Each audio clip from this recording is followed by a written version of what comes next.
එකම සර්වබලධාරී දෙවියන් වහන්සේ කෙරේ ඇති විශ්වාසය තහවුරු කරගෙන උන්වහන්සේට වන්දනාමාන කරන්න කියන එක තමයි මගේ අන්විදය. ඒ වගේම මුළු ලෝකවාසීන්ගේ මහිමයට පාත්‍ර වූ මාතේගේ දිරුණා ශ්‍රේෂ්ඨ ආගමික නායකයන් කොටස්.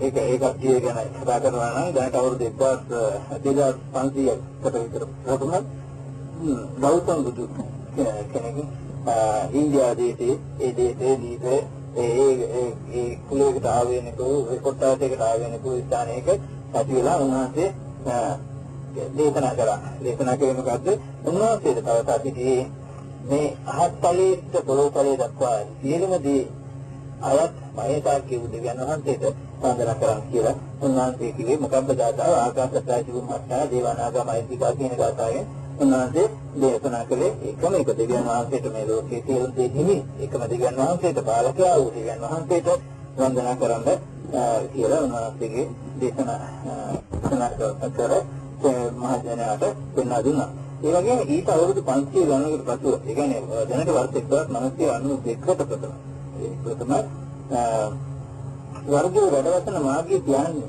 අපගේ ධ්‍යානනේ ස්වර්ගයේ වැඩවසන අපගේ පියාණන් වහන්සේට එකම පියාණන් වහන්සේට වන්දනා කරන්න කියලා ජේසුස් වහන්සේ දේශනා කළා.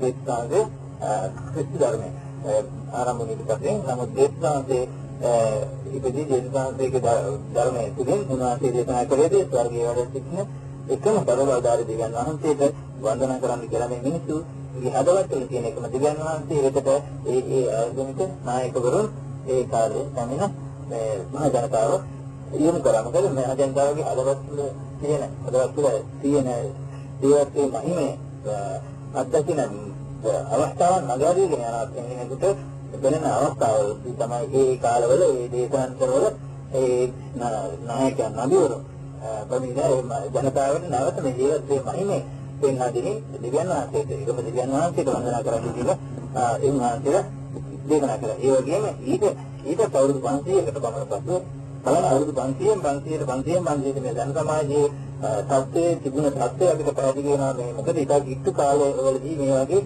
දේශනා කරන්න කර්තෘවරුන් දිවිම ගැන දෙවියන් වහන්සේ අපි ගැන හැම විතරක් බලාගෙන ඉඳලා ඒ කාලේ ඒ දේශවල ඒ දේශාන්තරෝ මේ වගේ දෙවියන් වහන්සේ විසින් අපිට කියලා කියන්නේ මොකද මේ මනුස්සයාගේ ගැලවීම සඳහා. මනුස්සයාගේ ගැලවීම සඳහා තමයි මේ කර්තෘවරුන් අපිට ඇවිල්ලා දෙවියන් වහන්සේගේ මහිමය පෙන්වන්න කළා. මේ දෙවියන් වහන්සේට වන්දනා කරන්න කියලා අපිට දේශනා කරලා තියෙනවා. ඒ වගේම බලන්න ඊට අවුරුදු 500කට පුරිත ප්‍රමාණ පසුව ඒ කියන්නේ දැන් ඉස්ලාමීය වර්ෂයේ 1442ක්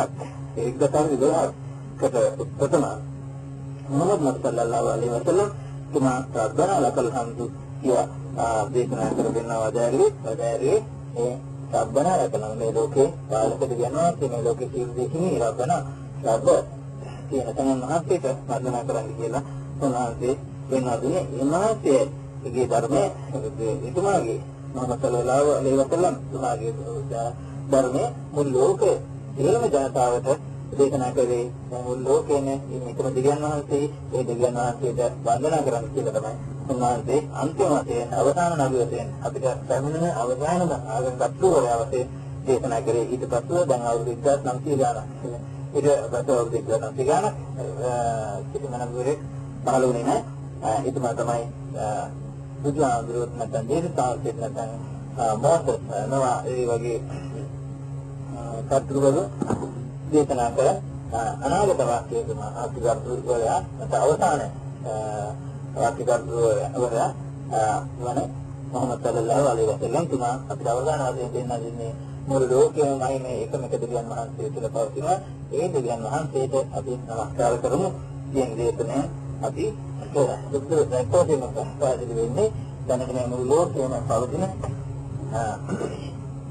සත්‍යයන්ම සලකලා අපි කියන දෙනා මුළු ලෝකේ කාලක එකම එක සර්වබලධාරී එකම එක දෙවියන් වහන්සේට ළඟාගේ යුතුයි. උන්වහන්සේ තුළින් තමයි අපිට ආත්මික ගැලවීම, අපගේ ආත්මීය සුවය, අපගේ ලෞකික සුවය හැම එකක්ම තියෙන්නේ උන්වහන්සේ තුළයි. උන්වහන්සේ වන්දනාමාන කරන්න කරයිදී අපි කරේ උන්වහන්සේ එකම දෙවියන් වහන්සේට වන්දනාමාන කියන එක අපි සියලු දෙනාම කළ යුතුයි. ඒ අපිට දැන් කෙනියනවා සතුටක් දෙකියනවා මොකද මේ අනාගත වස්තුව නැත්නම් ආගම් නායකයන් ශ්‍රේෂ්ඨ පුද්ගලයන් සියලු දෙනාම අභිවෘද්ධ ඒක කරලා ගංගවල වෙන මාර්ගය අපිට පෙන්වලා තියෙන්නේ සර්වබලධාරී දෙවියන් වහන්සේට යොමු වෙන්න උන්වහන්සේට වන්දනා කරන්න කියන එකයි. ඉතින් අපිට බලන්න ලෝකේ පවතින තත්ත්වයන් ලෝකපාලක එකම සර්වබලධාරී දෙවියන් වහන්සේට වන්දපුදු සත්කාර කිරීමට සමන්දනා කිරීමට එකම මාර්ගය මොහොමඩ් සල්ලල්ලාහු අලයිහි වසල්ලම් දෙනාදු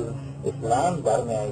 එතෙන් මගේ සහෝදරෝනි අපි සියලු දෙනාම ඉස්ලාම් ධර්මයේ තුලින් දෙවියන් වහන්සේගේ බලමහිමේ සවා ගමන් කරමු.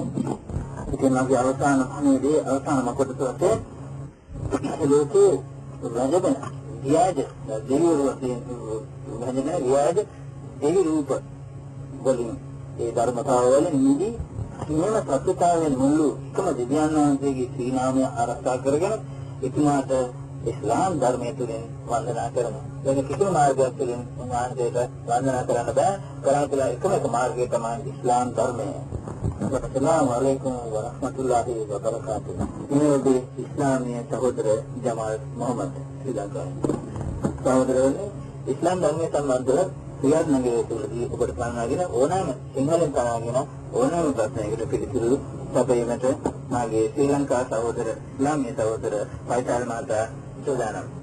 කාර්යාල වේලාවන් වලදී ඔබ අමතන්න ටෙලිෆෝන් දුරකථන අංකය 232 422 ඔබට අනංගින ඕනම ප්‍රශ්නයක් ඔබට යොමු කරන්න. මොකද අපිට ඒ පහසුකම නැහැ. මේ මහත්මයාට ඒ පහසුකම තියෙන මේ මහත්මයා ඉස්ලාමීය නාමයෙන් ඕන අවස්ථාවක ඔබ වෙනුවෙන් කැපවී වැඩ කිරීමට සූදානම්.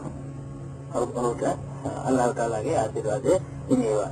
ඒ වගේම මට කියන්න තියෙන තවදයක් බතා නගරේ අබුල් ඛයි හෝටලය අසල තියෙන අපේ ඉස්ලාමීය දැනුම මධ්‍යස්ථානය. ඉස්ලාමීය දැනුම රජපාටින් බෝඩේ දාලා තියෙන cooperative for guide and call කියලා බතාපයි බිල්ඩින් එකට අසල තියෙනවා. ඉතින් ඒකේ සිංහලෙන් පන්තියක් පවත්වන දාන සිකුරාදා ක්‍රම අවස්ථා 6ට ඔබට එහි සම්බන්ධ හැකියාවක් නම් ඔබට හුඟක් මේ සම්බන්ධව දැනුම ලබා ගන්න